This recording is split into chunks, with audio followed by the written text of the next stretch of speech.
plays did you guys go today? I'd have to go back and look. We kind of do it by series, and how many plays we get depends on how well the offense does. But we got a ton of reps out there, and things are starting to take care of themselves and clear themselves up, and guys are showing us that they can do it, and it's good to see a lot of the progress. Scott, how would you characterize the scrimmage, the second one? I'd say this one was a little better than the first one. Still not quite where we want it. I'd be surprised if it was where we wanted it right now. The one thing I want to see our team keep doing is when they hit the turf on Memorial Stadium, I want to see juice. It's on when you hit the turf, and it should mean more when we're out there. Sometimes it's tough to get that juice when you've been practicing 2 weeks and we're scrimmaging right after 3 straight days of practice and walkthroughs. But I want to see more energy right away when the guys hit the field. It was better today than the first one, but I want it to feel like game day when we're out there. What way was it better than the first scrimmage? Execution's starting to get better on both sides. I think their understanding of the schemes is getting better. Their mastery of the techniques is getting a little better. We're still making mistakes. Offensively, the last 3 practices before this one, our tempo has been hot. It's been great. And then we got out on the field in scrimmage and it kind of slowed down. The tackling on defense has been really good for 3 days. We got out on the scrimmage live and it wasn't quite where we want it to be. So it's just a matter of taking the practice reps and the techniques to the field and falling back on our training from practice. Scott, where do you stand on in the court decision as it pertains to your quarterbacks? We're kind of down to a 2-horse race now. I think Andrew Bunch has done some great things, but it's kind of down to Jebbia and Martinez now. They kind of take turns having really good days, and both of them continue getting better. Both of them are operating the offense well, and we're going to continue to let it play out from here forward. I know in the past you've said you don't really like a 2-quarterback system in the season. Why is that your line of thinking? Why do you prefer just having one guy? Well, I was a quarterback, and if you would have taken me off the field for half the series, I wouldn't have felt comfortable out there and like I was in a rhythm. That being said, right now, if we had to play a game today, both guys deserve to play. So we'll see how we manage it. I know even when I was in school, Coach Osborne wanted to intentionally give the next guy reps, actual meaningful reps, because you're always going to need a second quarterback. So the competition is still going on, and we'll see where it lands at the end. I'd prefer it if it was one guy, but if we need to play the other one a little bit to get them ready, we will. What have they done well and where have they struggled? Yeah, I think they both have strengths. Jebbia is running it really well, but his strength is his accuracy and arm strength and decision making in the passing game. Adrian throws it really well, but he's a little better runner. So it really comes down to who's going to operate our offense the most efficiently. We have enough weapons on offense, I think, that if we have a quarterback play well and efficiently and get the ball to the right guy on time, we can be pretty dangerous on offense. The other big key is we're going to have to take care of the ball and not turn it over, and we had a couple of those today that I didn't like. How did the QB picture really look today? I'd say Adrian probably had a little better day today, but that's not always because of the quarterback. Just thinking back, there was 3 bad snaps to Jebbia on his series that he had through the course of the day, and they killed drives. So, other times the quarterback might go through his progression perfectly and a receiver runs the wrong route or drops a ball or doesn't get open. So it's not always the quarterback only. Guys around him have to play well and do their job in order to really evaluate the quarterback.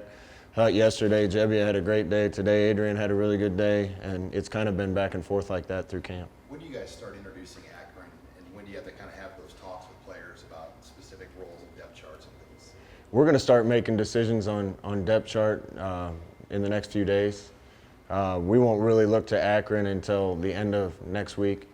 We're going to try to get a couple bonus days for Akron, treat it like a regular week, but the couple practices right before Friday and Saturday, right before we take our Sunday off, we'll probably focus a little bit on Akron. How good is your running back room look, and how close do you feel like you're finding 3 or 4 top guys? Running back room has sorted itself out real well. The whole group has really improved. Ryan Held's done a great job with them.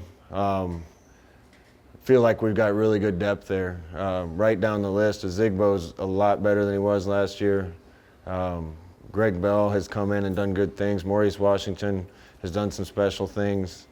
Wyatt Mazur has done good things. Wilbon's done good things. Jalen Bradley, right down the line, the guys have improved and are playing well. So I think we have good depth at that spot. How many would you be willing to play, you think? We could play 3 or 4, depending on what their roles are and who stays healthy. I didn't mention Trey Bryant. You know, he's looking a lot better.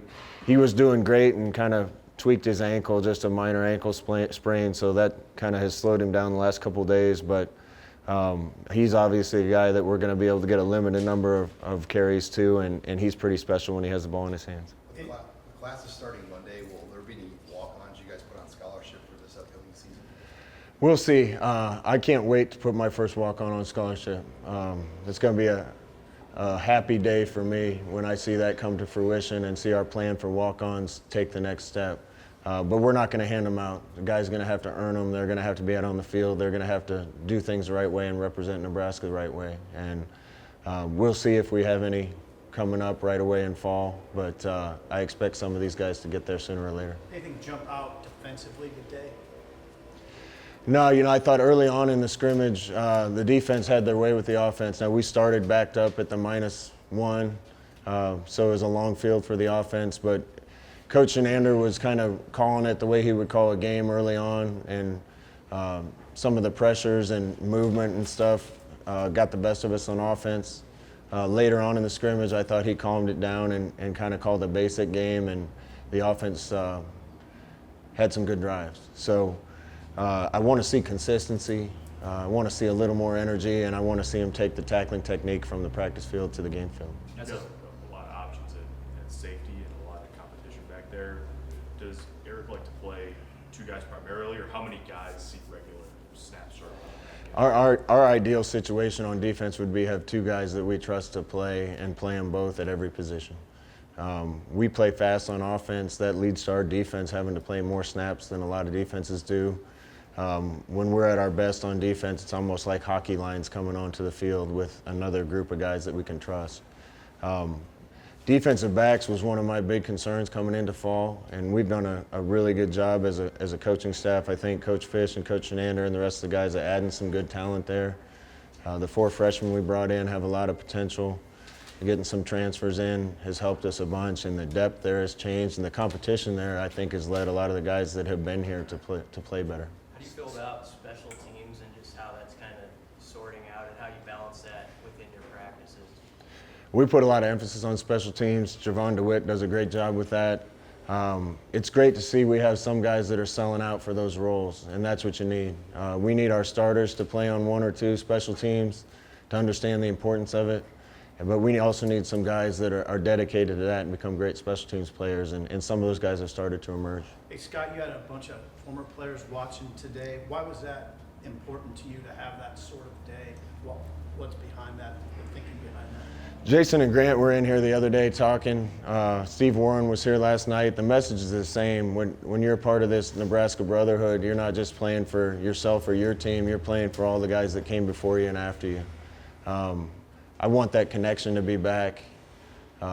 We got all those guys up at lunch. I can't wait to go up and see them. There was a bunch of guys here from my team, and it's always special to see that group. Scott, put this in perspective. You're halfway through fall training camp. Where is this team right now, and what needs to happen in the next 2 weeks? I know we're better. We're a lot better than we were at the end of spring. We're miles ahead of where we were in January. Now, how much we've caught up to some of the other teams that we're going to play this year, I don't know. I won't know that till we get on the field and get an opportunity to compete and see where we are. But I know we've made a ton of progress, and I can't wait to test it out. At least in practice, how good has your defense been against stopping the run?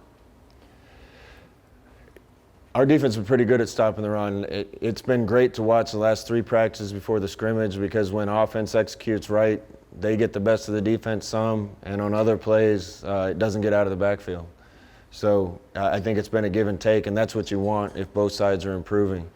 Half of playing defense is getting hats to the ball. I think most of the big plays you see in football happen because there's only one defender there, and if you make that guy miss, it turns into a big play. Our guys are starting to understand how to hustle to the ball, how to get a lot of hats around it. That's how turnovers are created, and that's how you prevent big plays. It's getting better. What sort of potential does this offense have this season, do you think, your offense? I think the sky's the limit for this offense, but again, we're going to have to execute well, and we're going to have to take care of the football. We got enough talent on offense if we execute to be really good and dangerous on offense. Sometimes first year in a system, it takes a while to get there, but this group has picked it up pretty quickly. We just have to be able to operate with efficiency, even when we're going fast and in the fog of war while the game's going on. We can't let ourselves slip then. We have to be even sharper in game situations. Scott, Fan Day is tomorrow night, 2 hours with all the fans. It's going to be a big crowd. What do you remember as a player and as a media? It's always great to see fans. I said this publicly, but every day in Nebraska's Fan Day. If I go to Walmart to get new diapers, I'm going to see fans. So, and it's awesome. 99% of the time, people are great, and it's awesome to see them. Look forward to that environment tomorrow. And I think our players are getting excited about the enthusiasm around the state for Husker football.